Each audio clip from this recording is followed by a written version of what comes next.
Hello বন্ধুরা, পৃথিবীতে এমন একটি দেশ আছে ভ্রমণ পিপাসুকে মুগ্ধ করে। ঐতিহ্য, প্রাকৃতিক সৌন্দর্য, আধুনিকতার দেশ বলা হয় ব্রুনাইকে।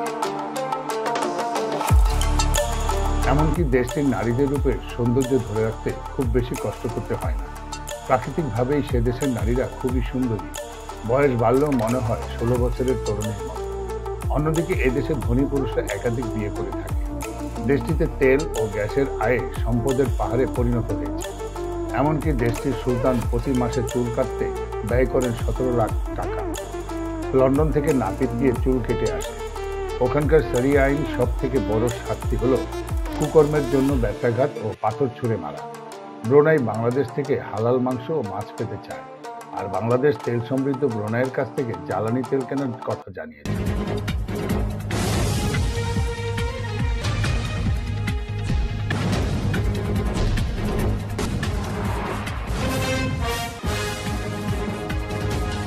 হ্যাঁ বন্ধুরা, আজকে আমরা জানতে চলেছি ব্রুনাই দেশ সম্পর্কে। তো ব্রুনাই সম্পর্কে কিছু চমকে ওঠা তথ্য আমরা জানাব। ব্রুনাই দক্ষিণ পূর্ব এশিয়ার একটি রাষ্ট্র। দেশটির পূর্ণ নাম নাগারা ব্রুনাই তালুকাত। এর কথার অর্থ সতর্ক এবং শান্ত।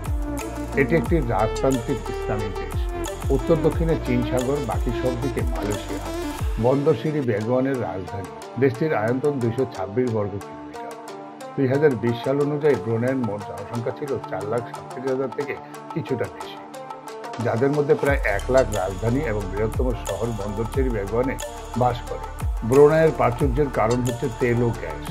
মানব সম্পদ উন্নয়নে পূর্ব এশিয়ার সিঙ্গাপুরের পর ব্রুনাইয়ের অবস্থান। মালয় ভাষা ও ইংরেজি ভাষা ব্রুনাই সরকারি ভাষা। ব্রুনাইয়ের অর্ধেকের বেশি লোক মাতৃভাষা মালয় ভাষা। অন্যদিকে ইংরেজি ভাষার লোকেরা জনসংখ্যা 1010-এ। এখানকার প্রায় 12% লোক চীন ভাষা ও বিভিন্ন উপজাতিতে কথা বলে। এছাড়া বেশ কিছু সংখ্যক সংখ্যালঘু ভাষা এখানে প্রচলিত আছে। ব্রুনাই তেল সম্পদে সমৃদ্ধ একটি ধনী রাষ্ট্র। 1960 দশকের শেষ দিকে দেশটির এই অঞ্চলে একমাত্র দেশ হিসেবে ব্রিটিশ উপনিবেশিক যাওয়ার সিদ্ধান্ত নেয়। 1984 সালে দেশটি স্বাধীনতা লাভ করে। এই দেশটির একগুচ্ছ ক্ষমতার অধিকারী সুলতান আল হাসান বাকাই। অডের প্রাচুর্য, রাজপরিবারের বিলাসী জীবনযাপন ছাড়াও সম্পত্তির অন্য কোনো কারণে দেশটি বিশ্বের গণমাধ্যমের দৃষ্টি আকর্ষণ করে। সুলতানের প্রতি মাসে চুল কাটতে ব্যয় হয় 17 লক্ষ টাকা। প্রতি মাসে একবার লন্ডন থেকে নাপিত ব্রুনাই গিয়ে তার চুল কেটে আসে। এটি পৃথিবীর কয়েকটি দেশের একটি, যেখানে এখনও নারীদের ভোটার অধিকার দেওয়া হয়নি। ব্রুনাইয়ে বিনামূল্যে নাগরিকদের শিক্ষা ও চিকিৎসা সেবা দিয়ে থাকে। সরকার খাদ্য এবং গৃহ নির্মাণের প্রচুর ভর্তুকি দিয়ে থাকে। এদেশের কোনো নাগরিককে ব্যক্তিগত আয়কর দিতে হয় না। এখানে প্রকাশ্যে অ্যালকোহল পান নিষিদ্ধ, তবে গোপনে ইচ্ছেমতো পান করা যায়। ব্রুনাই বাংলাদেশ থেকে হালাল মাংস এবং মাছ পেতে চায়, আর তেল গ্যাস সমৃদ্ধ ব্রুনাইয়ের কাছ থেকে জ্বালানি তেল নেওয়ার কথা জানিয়েছে বাংলাদেশ। ব্রুনাইয়ের সঙ্গে বাংলাদেশের 3টি সমঝোতা সই করা হয়েছিল। একটি নিউজে বলা হয়েছে যে ব্রুনাইয়ের সুলতান বাংলাদেশ থেকে তথ্য প্রযুক্তি বিশেষজ্ঞ, কৃষি ও মৎস্যপণ্য ও হালাল মাংস নেওয়ার বিষয়ে আগ্রহ প্রকাশ করেছে। বাংলাদেশের কোট বা ছাগল খুবই পছন্দ ব্রুনাইয়ের। ব্রুনাইয়ের সুলতান বাংলাদেশে আসার পর ছাগলের মাংসের বিরিয়ানি খেয়েছে। সে দেশে প্রতি 2 জন নাগরিকের একজনের জন্য প্রাইভেট কার। বিপুল পরিমাণের আয়ের অধিকারী হলেও জনগণের কোনো ট্যাক্স দিতে হয় না। এখানে সরকার পক্ষ থেকে রয়েছে বিনামূল্যে অনেক সেবা।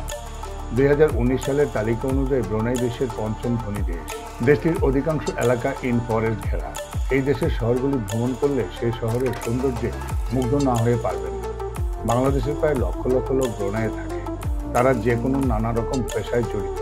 অন্যদিকে ধনী পুরুষরা একাধিক বিয়ে করে থাকে।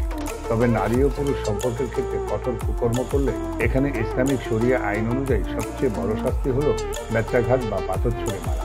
ইসলাম রাষ্ট্রীয় ধর্ম হিসেবে স্বীকৃত। এই দেশটির মোট জনসংখ্যা 78.8 মুসলিম। সাম্প্রতিক বছরগুলিতে ব্রুনাইয়ের দ্রুত বৃদ্ধি পাচ্ছে মুসলমানের সংখ্যা। দেশটিতে প্রয়োজনীয় 60% খাদ্য বিদেশ থেকে আমদানি করা হয়।